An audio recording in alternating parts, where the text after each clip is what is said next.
Mis hijos me abandonaron como a un perro. Y ahora trabajan para mí. Están de rodillas frente a mí en el porche de la hacienda Villaseñor. Héctor y Raúl. 8 años sin verlos. Y ahora están aquí, llorando como niños. Perdón, papá, solloza Héctor. Por favor, perdónanos. Raúl tiene la cara entre las manos, temblando. Estamos en la calle, suplica Héctor. Sin dinero, sin trabajo, sin nada. Te lo rogamos. Danos una oportunidad. Los miro desde arriba. Ellos que me dejaron con 30,000 pesos y una maleta rota. Ellos que vendieron la casa donde criamos una familia.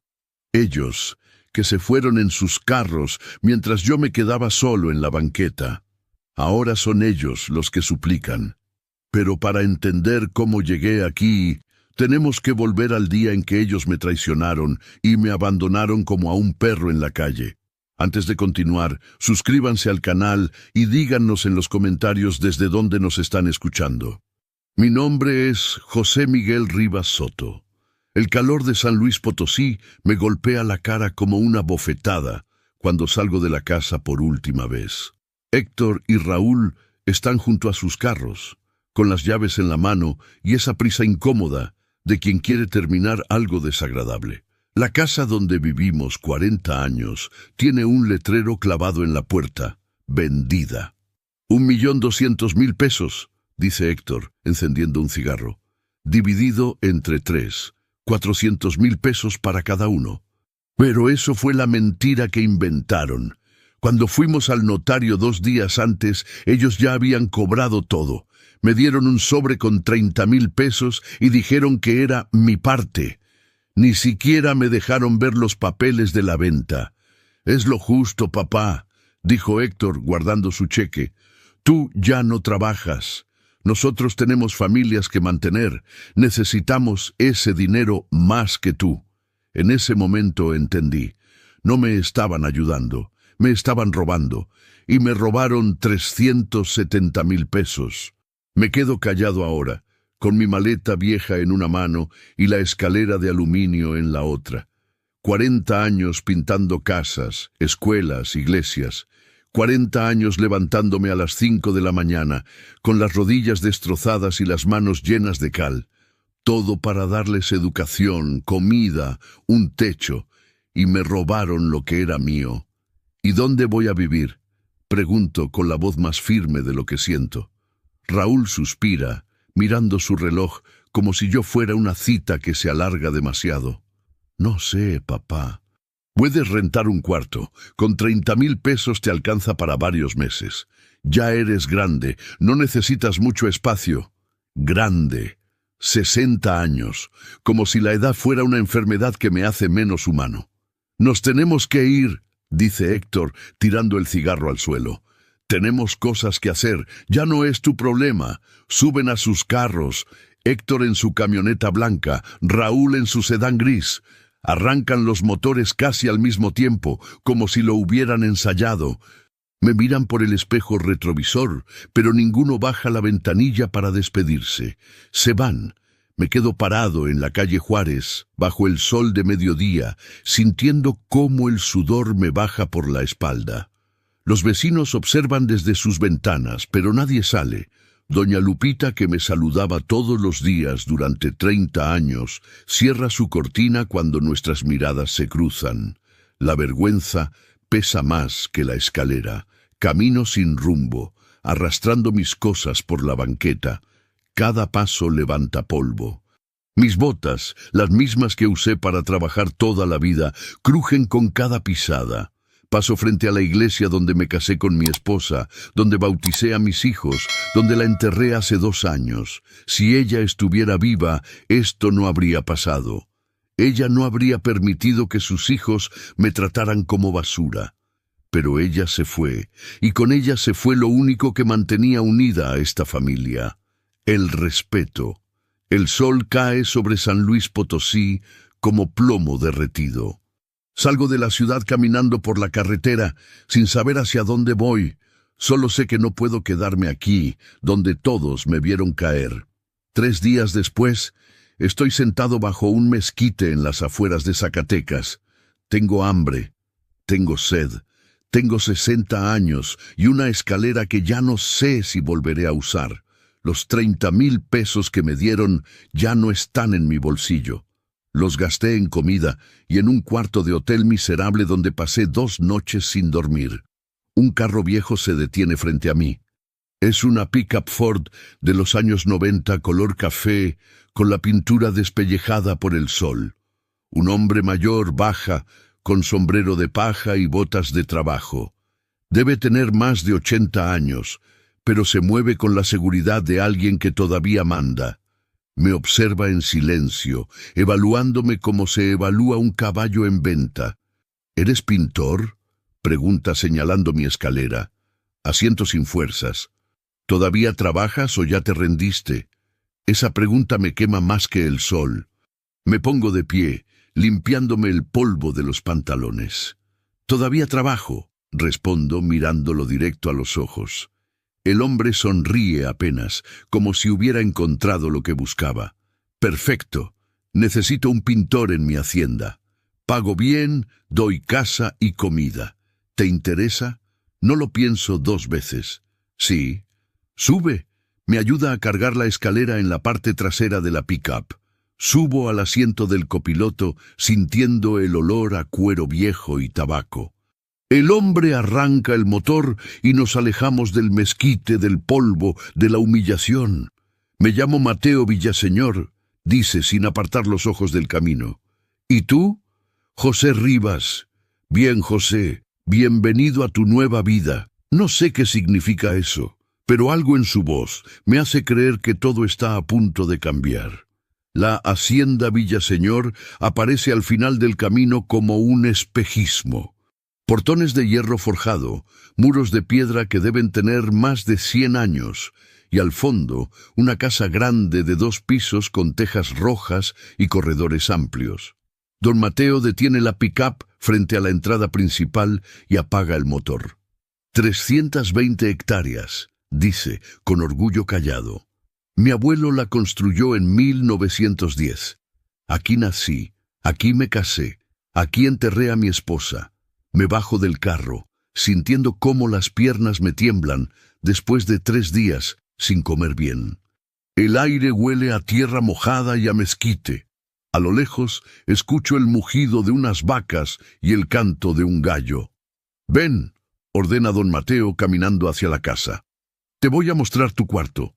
Lo sigo por el corredor, pisando baldosas antiguas que crujen bajo mis botas. Pasamos junto a una capilla pequeña, con la pintura descascarada y la puerta medio abierta. Más adelante, una cocina enorme con estufa de leña y ollas de barro colgadas en la pared. Don Mateo abre una puerta al final del pasillo. «Aquí», dice. Es un cuarto sencillo, una cama de hierro, un ropero de madera, una ventana que da al patio trasero.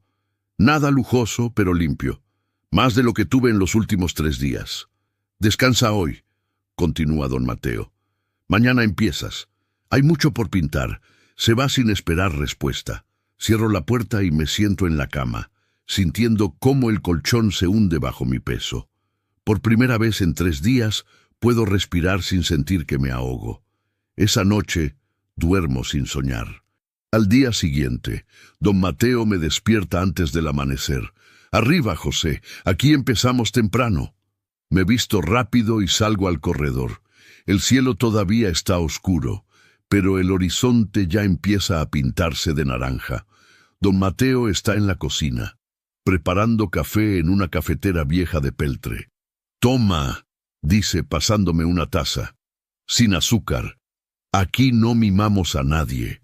El café está amargo y caliente.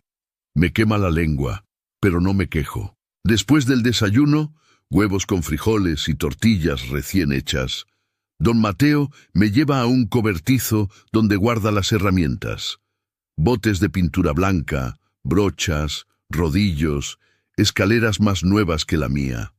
«Empieza por la capilla», dice, señalando hacia el pequeño templo que vi ayer. Está descuidada desde que murió mi Lupita. Nadie ha querido tocarla. Me acerco a la capilla. La pintura está agrietada, con manchas de humedad y moho en las esquinas. Las puertas de madera tienen termitas, pero la estructura es sólida, noble, solo necesita cuidado. Abro un bote de pintura blanca y empiezo a trabajar. El sol sube despacio, calentando la espalda. Mis manos recuerdan el movimiento, arriba, abajo, sin dejar marcas, como si los últimos 3 días no hubieran existido. La brocha desliza suave sobre la pared, cubriendo las grietas, devolviendo el color. Don Mateo aparece al mediodía, con un sombrero nuevo para mí. «Para que no te quemes», dice, dejándolo junto a mi escalera. No dice más. Se va caminando hacia los establos, con las manos en los bolsillos. Trabajo hasta que el sol empieza a caer. Cuando termino la primera pared, retrocedo para ver el resultado. La capilla ya no parece abandonada, parece viva. Don Mateo regresa al atardecer. «Buen trabajo», dice, tocando la pared para verificar que esté seca. «Mañana sigues con el resto». Cenamos en silencio, caldo de res con verduras, y después me retiro a mi cuarto. Estoy cansado, pero es un cansancio distinto. No es el cansancio de la derrota, es el cansancio del trabajo honesto. Pasan las semanas, pinto la capilla completa, los muros del patio, las habitaciones de la casa grande. Don Mateo me paga cada quincena 2.500 pesos, más comida y techo. No es mucho, pero es más de lo que mis hijos me dejaron. Una tarde, mientras pinto el corredor principal, don Mateo se sienta en una silla de mimbre y me observa trabajar. «¿Tienes familia, José?», pregunta de repente. La brocha se detiene en mi mano. El silencio pesa entre nosotros. «Tuve», respondo sin mirarlo. Don Mateo asiente despacio, como si entendiera todo lo que no dije. «Yo también tuve familia», dice, mirando hacia el horizonte. «Mi esposa y mis 2 hijos murieron en un accidente de auto hace 20 años, cuando iban rumbo a Zacatecas. Desde ese día, la hacienda se quedó en silencio. Lo miro por primera vez. Sus ojos están cansados, con un dolor antiguo que nunca se fue. La familia es extraña, José», continúa. «A veces los extraños nos tratan mejor que la sangre». No respondo. No hace falta. Esa noche, en mi cuarto, pienso en Héctor y Raúl. Me pregunto dónde estarán, qué estarán haciendo con el dinero de la casa. Pero por primera vez no me duele pensarlo. Algo en mí está cambiando. Don Mateo me despierta antes del amanecer con una noticia. «Hoy vienen los compradores de ganado», dice con voz urgente. «Necesito que me ayudes con los números». Mi vista ya no es lo que era. Lo sigo hasta su oficina. Un cuarto pequeño lleno de papeles, documentos y facturas apiladas. Me señala una silla frente al escritorio de madera oscura. «Vienen a comprar 20 cabezas de ganado», explica, sacando una libreta vieja. «A 15.000 pesos cada una. Necesito que verifiques que no me estafen». Tomo la libreta y la pluma. 20 por 15.000. 300.000 pesos. Escribo el número con mano firme. 300.000, digo. Don Mateo sonríe, aliviado. «Sabía que podía confiar en ti. Los compradores llegan al mediodía. 2 hombres de traje, con camionetas nuevas y relojes caros. Hablan rápido, con esa seguridad falsa de quien quiere aprovecharse de un viejo. Don Mateo, le ofrecemos 13.000 por cabeza», dice el más alto. «Es un buen precio en estos tiempos». Don Mateo me mira. Yo niego con la cabeza. 15.000, responde don Mateo firme. «O busquen en otro lado». Los hombres se miran entre ellos, sorprendidos. No esperaban resistencia. «Está bien», acepta el alto a regañadientes. 15.000, firman los papeles. Don Mateo recibe el cheque y lo guarda en el cajón de su escritorio. Los hombres se van maldiciendo entre dientes. Cuando sus camionetas desaparecen por el camino, don Mateo me pone una mano en el hombro. «Me salvaste 40.000 pesos, José. Gracias». Desde ese día, todo cambia. Don Mateo me llama cada vez que vienen proveedores, compradores o cualquiera que tenga que ver con dinero. Me siento junto a él en las negociaciones, verifico facturas, reviso contratos. Ya no soy solo el pintor, soy su mano derecha. Mis hijos también soñaban con irse a la ciudad, me dice una tarde, mientras revisamos las cuentas de la hacienda. Pero el destino decidió otra cosa. Murieron jóvenes, igual que su madre. Desde entonces, esta tierra se volvió mi única compañía. Mira por la ventana, hacia los campos que se extienden hasta donde alcanza la vista. 320 hectáreas, continúa, valuadas en 12 millones de pesos, y yo aquí, solo, cuidándolas. No respondo, solo escucho. Tú, en cambio, dice volteando a verme, pintas mis paredes como si fueran tuyas, cuidas esta tierra como si la hubieras heredado, y nunca me has pedido nada. Solo hago mi trabajo, don Mateo. No, corrige, haces más que eso, haces lo que mis propios hijos nunca pudieron hacer, quedarte. Esa noche me quedo despierto pensando en sus palabras. Los meses pasan como agua entre los dedos. Pinto todos los edificios de la hacienda. La casa grande brilla con 3 capas de pintura blanca. La capilla parece recién construida. Los establos, el granero, las bodegas. Todo tiene color nuevo, vida nueva. Don Mateo me aumenta el sueldo. 3.500 pesos quincenales, más de lo que gané en mis mejores años como pintor independiente. Una mañana, mientras desayunamos, don Mateo saca un sobre amarillo del bolsillo de su camisa. «Guarda esto», dice, poniéndolo frente a mí. «¿Qué es?» «Un bono. 20.000 pesos, por tu primer año aquí». Abro el sobre con manos temblorosas. Efectivo. Billetes de 500 pesos, nuevos, crujientes. 20.000 pesos que nadie me robó, que nadie me quitó. Dinero ganado con mis propias manos. No tenía que hacer esto, don Mateo. Sí tenía, responde con voz firme. La lealtad se paga, algo que aprendí demasiado tarde. Guardo el dinero en una lata vieja, debajo de mi cama. Es la primera vez en un año que tengo ahorros. La primera vez que siento que mi trabajo vale algo. Un sábado por la tarde, don Mateo me llama a su oficina. «Siéntate, José. Tengo que decirte algo». Me siento, sintiendo un peso extraño en el pecho. Su tono es diferente, serio.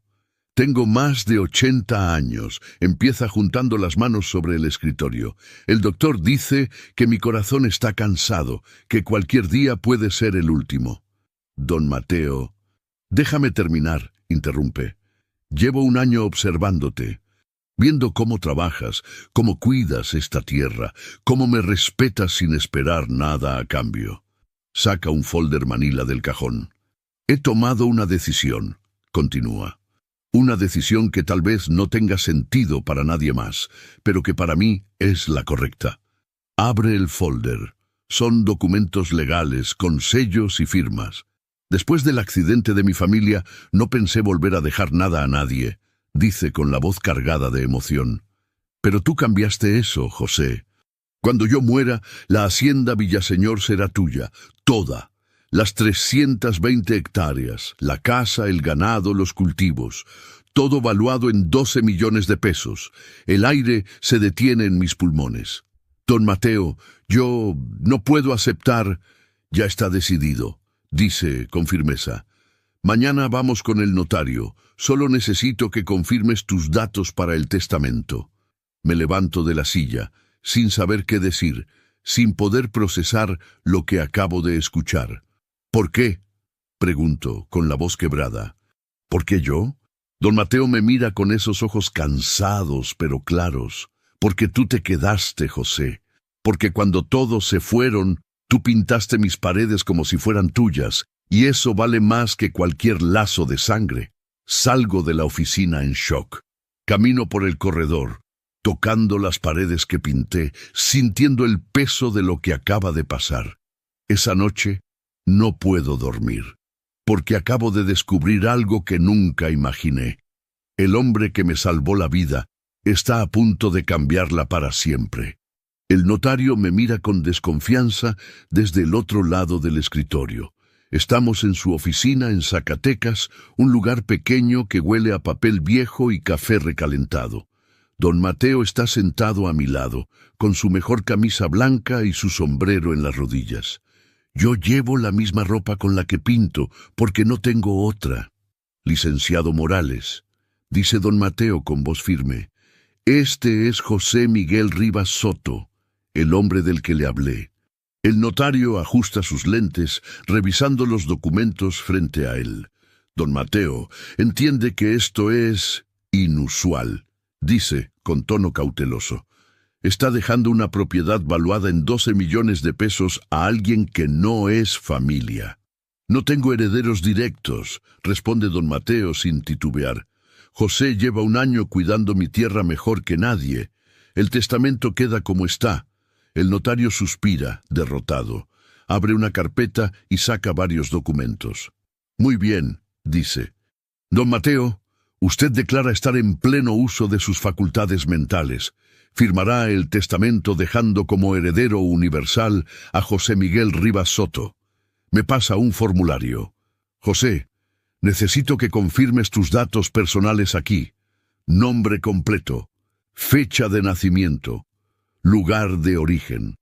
Estos datos aparecerán en el testamento. Lleno el formulario con mano temblorosa. Don Mateo firma el testamento con trazo firme y decidido. El notario sella los documentos con un golpe seco de su sello de metal. El sonido resuena en la oficina como un martillazo. Listo, dice. Cuando don Mateo fallezca, usted podrá presentarse ante el registro público con este documento certificado para aceptar la herencia. Aquí tiene una copia. Nadie puede impugnar este testamento. Don Mateo es el último de su familia. Salimos de la notaría en silencio. El sol de marzo golpea fuerte sobre el pavimento. Don Mateo camina despacio, más despacio que hace 1 año. ¿Cómo te sientes?, pregunta cuando llegamos a la pick-up. No sé, respondo con honestidad. Siento que no merezco esto. El mérito no se mide en sangre, José, dice, subiéndose al carro. Se mide en lealtad. De regreso a la hacienda, don Mateo me cuenta más de su historia.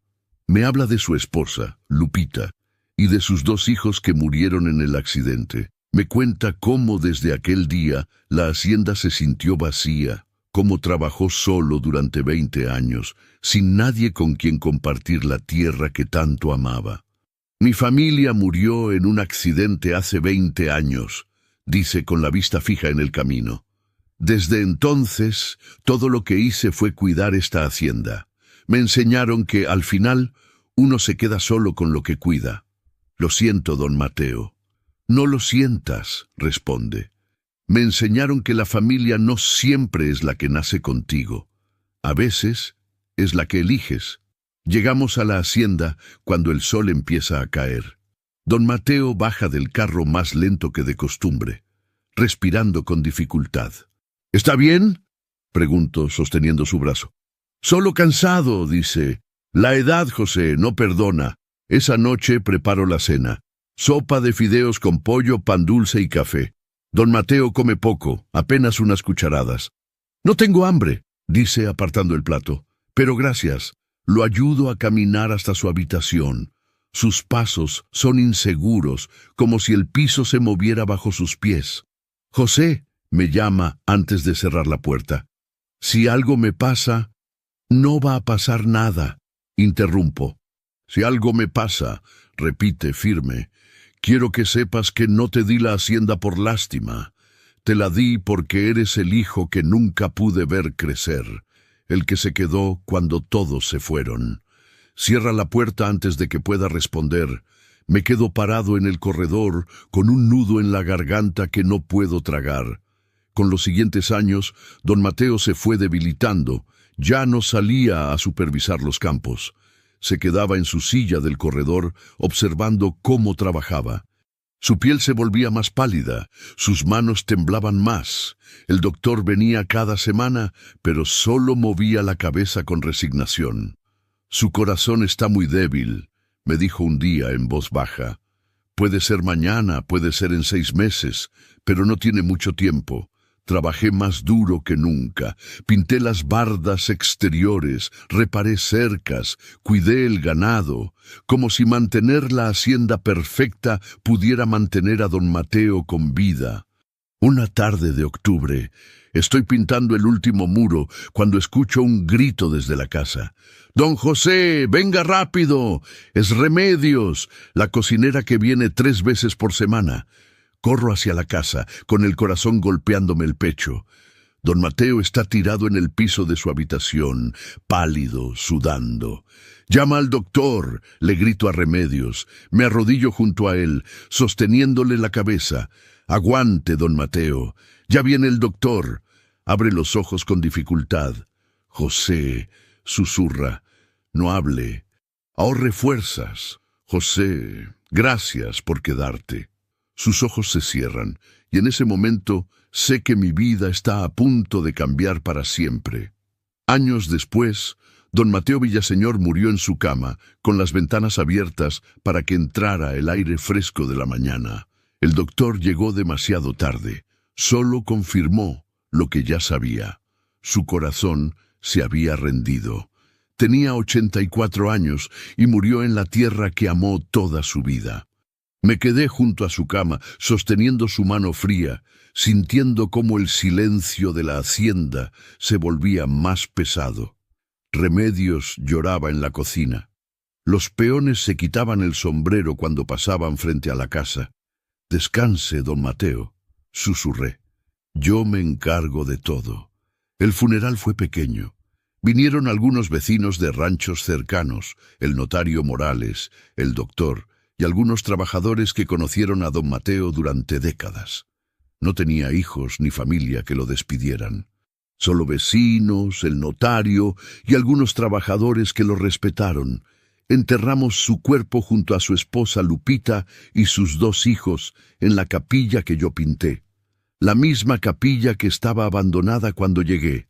Después del funeral, el notario me llamó aparte. «José, necesitamos hablar», dijo señalando hacia la oficina de don Mateo. Entramos. El escritorio todavía tenía sus papeles, su pluma, su olor a tabaco, como si pudiera regresar en cualquier momento. «Los documentos están en orden», explicó el notario sacando la carpeta del testamento. «La hacienda Villaseñor ahora es tuya. Legalmente, completamente. 320 hectáreas, la casa, el ganado, los cultivos, todo valuado en 12 millones de pesos.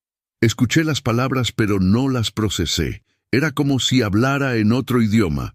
«¿Qué tengo que hacer?», pregunté. «Firmar aquí la aceptación de la herencia», dijo señalando varios documentos. «Y el lunes vamos al registro público a transferir la propiedad a tu nombre». Firmé donde me indicó. Cada firma se sintió irreal, como si estuviera firmando la vida de otra persona.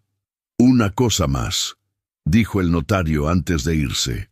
«Como don Mateo no tenía herederos directos, nadie puede impugnar este testamento. La propiedad es completamente tuya». Se fue, dejándome solo en la oficina. Caminé por la hacienda esa noche, tocando las paredes que pinté, mirando los campos que cuidé.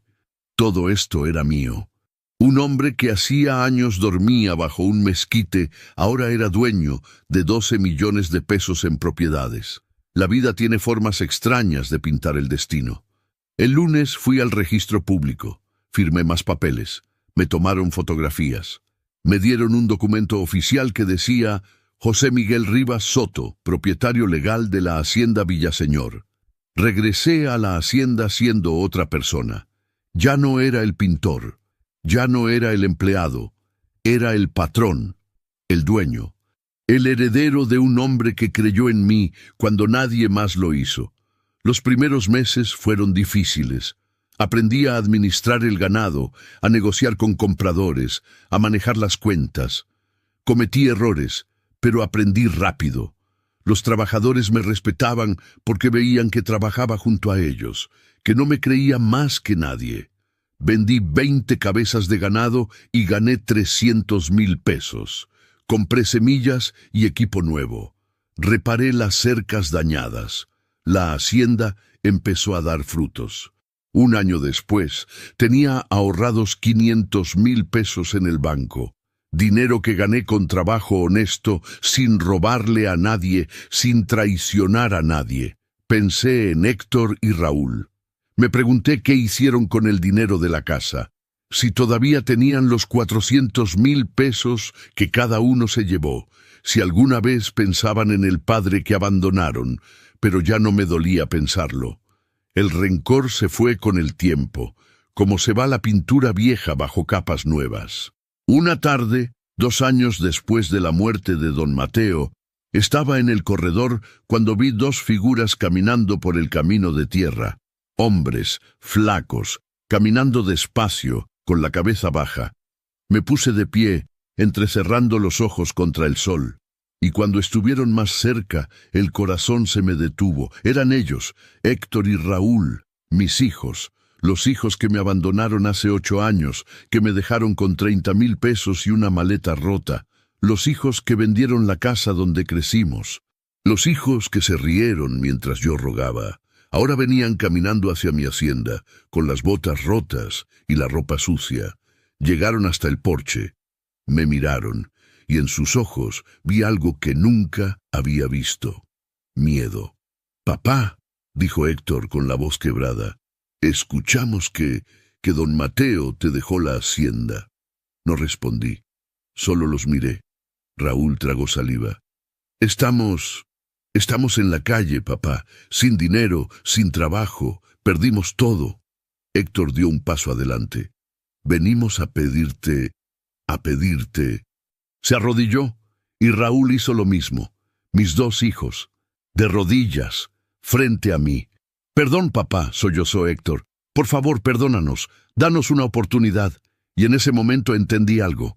La vida no cobra con gritos ni venganza, cobra con silencio. Los miré desde arriba, arrodillados en el polvo de mi porche. Héctor tenía el rostro sucio, con barba de varios días y ojeras profundas.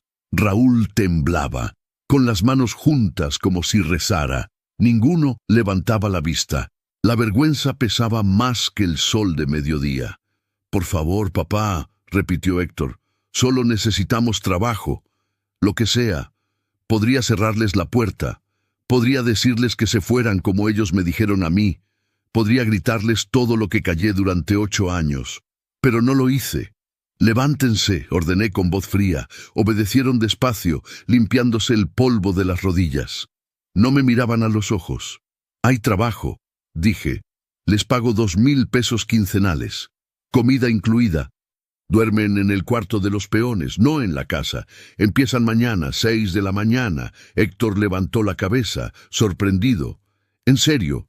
¿Quieren el trabajo o no?» «Sí», respondió rápido. «Sí, papá, gracias». «No me llamen papá aquí», interrumpí. «En esta hacienda soy don José, su patrón. ¿Entendido?» Tragaron saliva. «Entendido, don José». Les señalé el camino hacia los cuartos de los trabajadores al otro lado de la propiedad. Se fueron caminando con la cabeza baja, cargando mochilas sucias y rotas. Esa noche no pude dormir. Me quedé en el corredor.